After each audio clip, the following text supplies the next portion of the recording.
अस्सलाम वालेकुम। वालेकुम अस्सलाम। नमस्ते एंड गुड इवनिंग, कैसे हैं आप?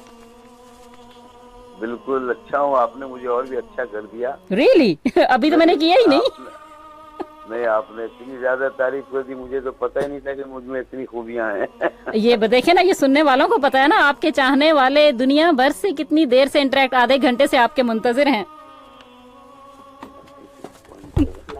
जी जी जी, मैं भी बहुत बेसब्री से इंतजार कर रहा हूँ। जबरदस्त जबरदस्त, और इसलिए तो आप हमारे साथ हैं। अभी हम आपके बहुत शुक्रगुजार हैं, आपने अपने मसरूफ टाइम में से हमारे लिए टाइम स्पेयर किया और हमारे ये टाइम निकाला। आपको मैं वेलकम करती हूँ लिंक एफएम पे। हमारे सुनने वाले जी जो कनेक्टेड है आपके साथ, और वो जानना चाह रहे हैं कि ये जो आज जिन मोहम्मद अजीज साहब को हम देखते हैं, सुनते हैं गाते हुए, एक संजीदगी के साथ, एक शोखी के साथ, बचपन में ये क्या आप इसी तरह के संजीदा मिजाज के थे या बचपन में बहुत शरारती थे? कभी मार वार पड़ती होती थी? मार तो खैर अगर नहीं पड़े तो कुछ वो बच्चा ही नहीं। ये बात, दैट्स द पॉइंट, जबरदस्त पॉइंट। हाँ, लेकिन हाँ, मैं संजीदा तो बचपन से हूँ। अच्छा। और बल्कि मैं आजकल जरा कुछ ज्यादा ही मुझ में शौकी आ गई। जितनी उम्र अच्छा। बढ़ रही, मुझे एहसास हो रहा है कि मैं और भी जवान होता जा हाय रहा हूँ। हाय, कहते हैं ना मैन बिकम नॉटी आफ्टर 40, आपके साथ वो हिसाब तो नहीं हो गया? नहीं, इतना प्यार, इतनी मोहब्बत जो मिलती है ना, हम्म। तो उससे क्या उम्र का एहसास नहीं होता, बल्कि मुझे ऐसा लगता है कि मैं दिन ब दिन जवान होता जा रहा हूँ। जबरदस्त जबरदस्त। देखिए ना, ये प्यार होता है ना चाहने वालों का आपको जवान, कैसे किसी के प्यार ने मुझको जवान रखा है, ये शेर भी यही है ना। बिल्कुल बिल्कुल। तो वो चीज उसने आपको जवान रखा। आपने वैसे जो गायकी का आपका जो आगाज था, आपको कुछ बाकायदा याद है कि फर्स्ट जो आपने सॉन्ग गाया बाकायदा तौर पर कब और कितनी उम्र में गाया होगा? गाना तो देखिए, मैं बचपन से स्कूल के जमाने से ही गा रहा हूँ। ठीक। और बचपन स्कूल फंक्शंस में, कॉम्पिटिशन वगैरह में भी हिस्सा लेता था। हम्म। और बहुत तारीफें मिलती थी, लोग, और मेरे टीचर्स भी मुझे प्यार करते थे, क्लास फेलोज भी प्यार करते थे। हम्म। तो बहरहाल इस तरह छोटे मोटे फंक्शंस में हिस्सा लेना, क्योंकि मुझे बचपन से बेचैनी थी, क्योंकि मुझे जो आसपास के लोगों ने जो तारीफ करना शुरू किया, तो मेरा कॉन्फिडेंस बढ़ता गया, मेरा शौक बढ़ता गया। सही। और मैं इस तरह अब कोशिश करने लगा कि किस तरह मेरी आवाज बाहर आए, लोग सुन पाए। और मैं हमेशा रेडियो सुनता हूँ। उन दिनों तो टीवी नहीं होते थे हमारे यहाँ। सही। तो रेडियो सुनता था और मैं सोचता था कि मेरी आवाज कब आएगी इसमें। ओह इतना पैशन बचपन से? हाँ हाँ, मुझे ऐसा लगता है, अरे मैं भी तो गा सकता हूँ और अच्छा खासा गाता हूँ। और इतने बड़े बड़े गायक लोग हैं, इनकी आवाजें हैं, काश मेरी आवाज भी इस तरह लोग सुन पाते। और अल्लाह ने मेरी ये बात सुन लिया। बड़ा उसका करम रहा, लोगों की मोहब्बत रही। और क्या सुनी अल्लाह ने, क्या बात है।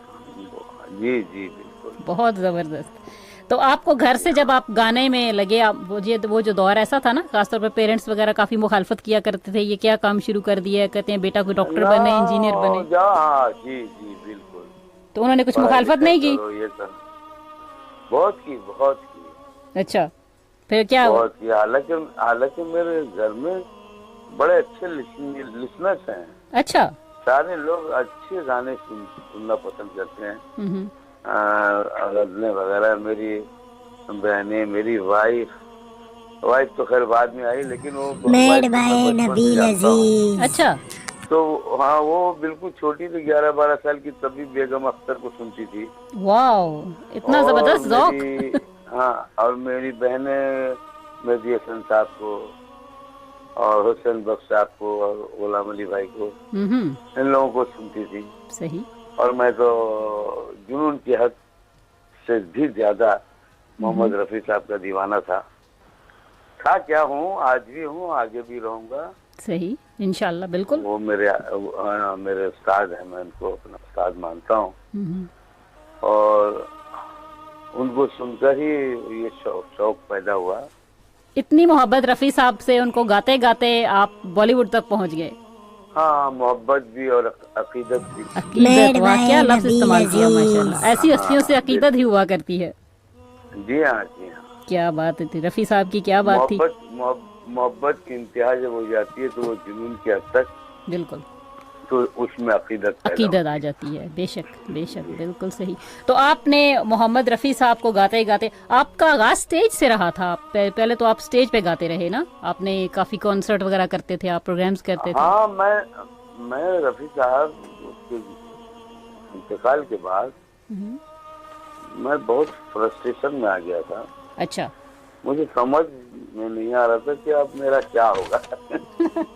मैं क्या करूंगा, मैं क्या गाऊंगा, पुराने गाने कब तक गाऊंगा, लोग मुझे सराहेंगे नहीं सराहेंगे, कैसे चलेगा। सही। तो फिर एक अंदर से जैसे महसूस हुआ कि नहीं, मुझे बॉम्बे जाना चाहिए। फिर जब तक तो मेरा काफी नाम हो चुका था मेरे अपने स्टेट में, बंगाल में। मैं बंगाल का रहने वाला हूँ, वेस्ट बंगाल का, कलकत्ते का। तो वहाँ काफी नाम हो चुका था, लेकिन मेरी प्यास जो वो बढ़ती जा रही थी। मैंने मेरी वालिदा, मेरे भाई बहन, मेरे वालिद साहब, सब लोगों ने एक्सेप्ट कर लिया था कि नहीं भाई, ये तो काफी नाम कमा चुका और अच्छा गाने लगा है, लोग तारीफें करते हैं, तो इसको इसके हाल पे छोड़ दो। जबरदस्त। मेड बाय नबील अजीज। तो फिर मैंने इजाजत ली और मैं बॉम्बे आ गया। सही। तो इजाजत मिल गई फिर आराम से, लड़ाई वड़ाई करनी पड़ी। नहीं नहीं, लड़ाई नहीं, मैं जिम्मेदार था अपने घर का। माशाल्लाह। सही। अपने माँ बाप, भाई बहनों की बाकायदा एक अच्छे बच्चे की तरह, अच्छे भाई बहन की तरह सही। उन लोगों की देखभाल करता था। बहुत अच्छे, बहुत अच्छे। हाँ, बहुत अच्छे। तो जब मुंबई में आपकी हुई, अच्छा ये तो आपकी स्टोरी तो साथ साथ चलेगी प्रोग्राम में, जो जानने वाले हैं वो मुंतजिर हैं, उनके पास कुछ फरमाइशें हैं। मेरा ख्याल है कि उन लोगों के, कुछ लोगों के बड़ी देर से उन्होंने मैसेज किए हैं, मैं उनके पैगामात आपके लिए शामिल कर दूं ताकि वो लोग उसके बाद आप उनके नाम आप तक पहुंच जाएं और फिर उनकी फरमाइशें आप साथ साथ सुनाते जाइएगा, क्योंकि वो लोग लाइव सुनना बहुत कुछ चाहते हैं आपसे। ओ अल्लाह। जी सही। मतलब मुझे गाना पड़ेगा? ऑफ कोर्स नो, मैं गाऊंगी क्या, आप नहीं गाएंगे तो। मैं तो नहीं गाऊंगी ना, गाएंगे तो आप।